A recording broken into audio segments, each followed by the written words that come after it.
Olá, turminha. Vamos dar continuidade à nossa aula 2, tema 3, capítulo 2, Reforma Protestante, segunda avaliação. Tá?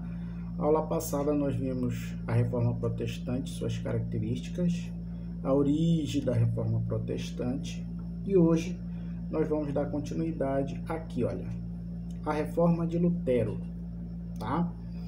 Então, ela foi iniciada por Martinho Lutero, tá? Aqui sua data de nascimento e data de falecimento, monge da congregação agostiniana, alemão, professor de universidade, crítico, negava algumas práticas comuns apregoadas pela igreja, tá? Então ele era contra algumas situações levantadas pela Igreja Católica na época. No ano de 1517, revoltado com a venda de indulgências, ou seja, a igreja ela vendia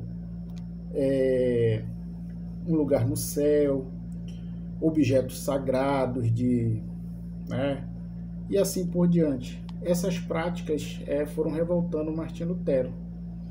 Tá? Então ele criou as 95 teses, que eram pontos criticando a igreja e o próprio Papa da época. Tá? Continuando aqui, essas 95 teses foram pregadas na porta de uma igreja, a fim que seus alunos lessem e se preparassem para um debate em classe. Só que este ato dele ganhou proporções maiores, tá?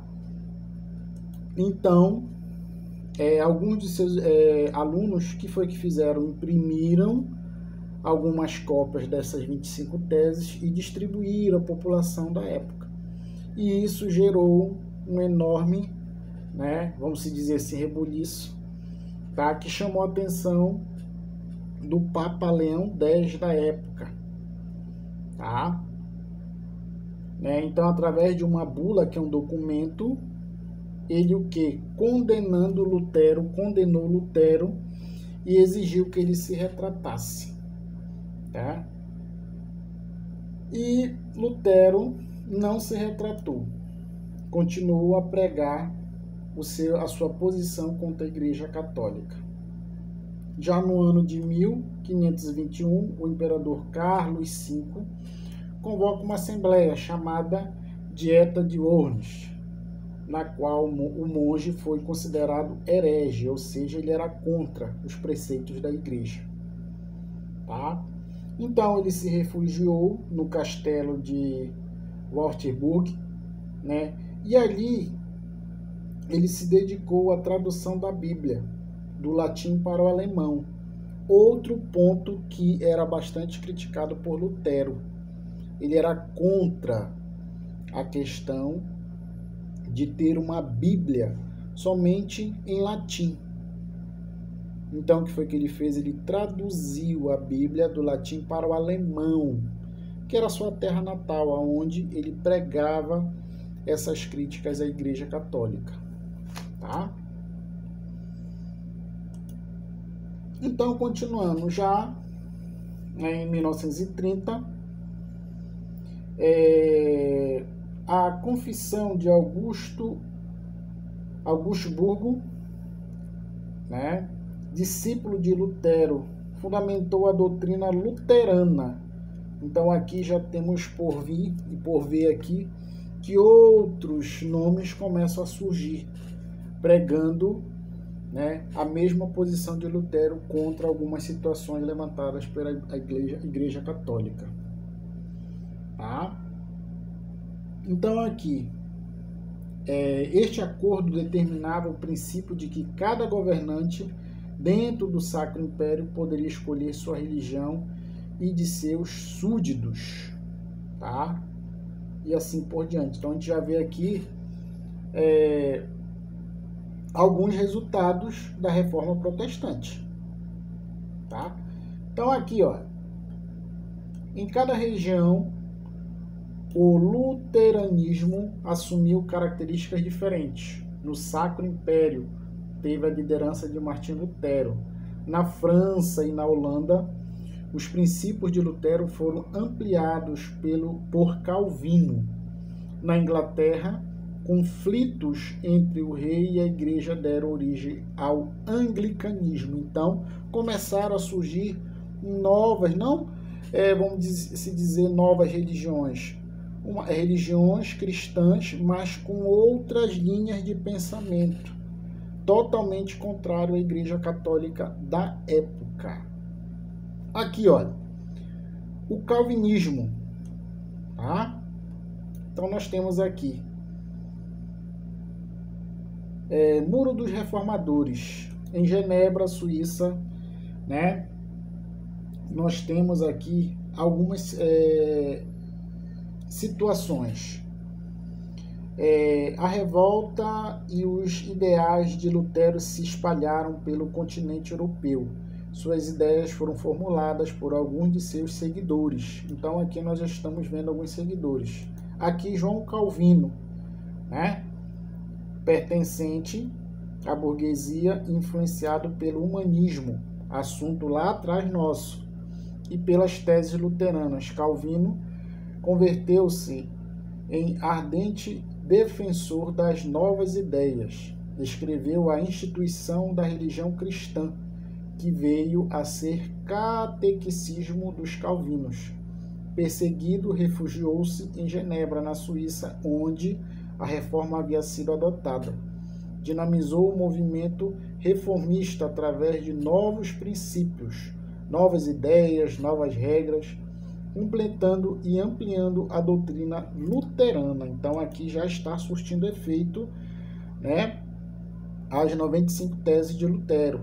Outras pessoas começaram a seguir em outros locais, tá? Então ele dizia aqui, olha, a Bíblia era a base da religião, não sendo necessário sempre a existência de um clero regular.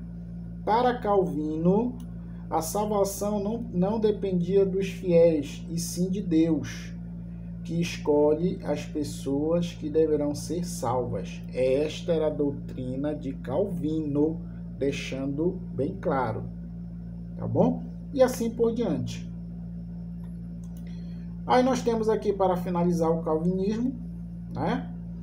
Aqui, expandiu-se repetidamente por toda a Europa, mais do que o luteranismo.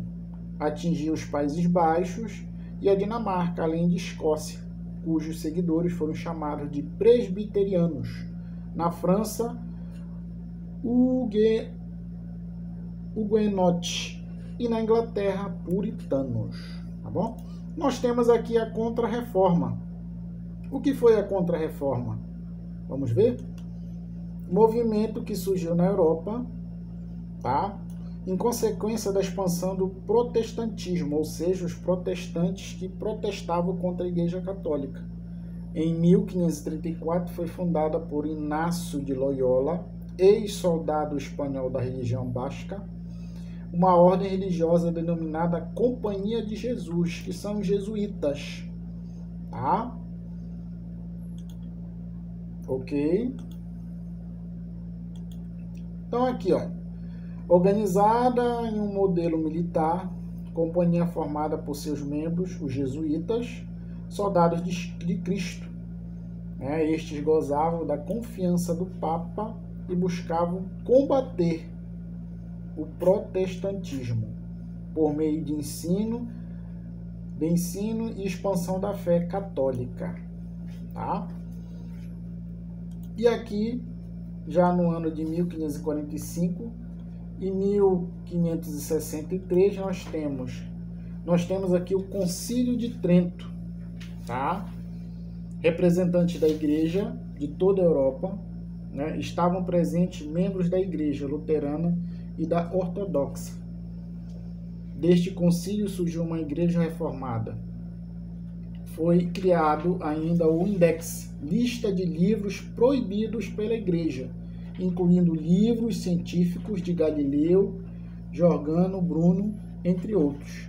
A formação do clero deveria ser mais rigorosa, e foi proibida a venda de cargos religiosos. Então aqui a igreja ela tomou, né, algumas decisões para frear a questão do luteranismo, do protestantismo, as suas críticas que estavam aumentando, tá? Então aqui para finalizar nós temos a Contra-Reforma. Não destruiu o protestantismo, mas limitou sua expansão. Seu sucessor encontra-se na América Latina, local de maior concentração de católicos no mundo. Aqui nós temos um pequeno link que vocês podem acessar e uma atividade para que nós possamos finalizar o nosso tema de hoje. Ok? Obrigado e até a próxima.